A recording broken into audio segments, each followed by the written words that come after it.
नमस्कार दोस्तों, कैसे हैं आप। एआई यानी आर्टिफिशियल इंटेलिजेंस, जिसने पहले ही लोगों को बहुत परेशान करा हुआ है। क्या मेरी जॉब जाने वाली है? क्या ऑटोमेशन ही फ्यूचर है? क्या डिग्रीज या क्वालिफिकेशंस किसी वैल्यू की भी रह गई हैं?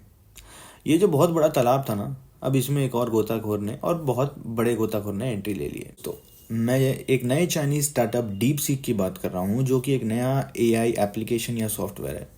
और इसने इतनी परेशानियां खड़ी कर दी हैं कि US current president Donald Trump को भी अपनी कॉन्फ्रेंस में आके ये कहना पड़ा कि it's a wake up call for silicon valley. कहीं ऐसा ना हो कि इस एआई की जंग में अमेरिका बहुत पीछे रह जाए।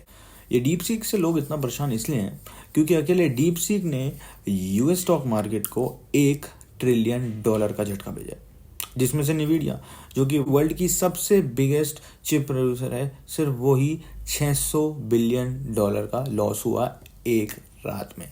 इसे ऐसा भी कहा गया है कि वो deepest ever one day market cap loss था ऑन वॉल स्ट्रीट। चौंकाने वाली बात यह है कि आते साथ ही डीप सीक ने जो इतने वर्ल्ड के फेमस हमारे एआई चैटबॉट्स थे, जेमिनाई, चैट जीपीटी, उनको डाउनलोड्स में पीछे छोड़ दिया है। और इनका ये भी दावा है कि एक्यूरेसी और रिलायबिलिटी में भी वो बिल्कुल कम नहीं है। तो ऐसा ये क्या कर रहा है कि वो इतना कॉस्ट इफेक्टिव है? दो मेजर पॉइंट्स हैं जो हमारे सामने आए हैं related to its cost effectiveness. पहला, optimum usage of scarce resources, और दूसरा, जो एआई मॉडल्स को ट्रेन करना होता है वो इन्होंने उन्हें सिर्फ नेसेसरी पार्ट्स जो कि ज़रूरी होते हैं उस कंपोनेंट्स के लिए, सिर्फ उन्हीं के लिए ट्रेन किया है, जिसकी वजह से जो रिसोर्सेज की रिक्वायरमेंट होती है वो काफ़ी कम हो जाती है और जो पूरा मॉडल है वो बहुत ही कॉस्ट इफेक्टिव हो जाता है। यूएस के एआई जाइंट्स का ये कहना है कि इसकी क्वालिटी ऑफ इंफॉर्मेशन और रिलायबिलिटी पे एकदम इतनी ईजिली सीधा रिलाई नहीं किया जा सकता।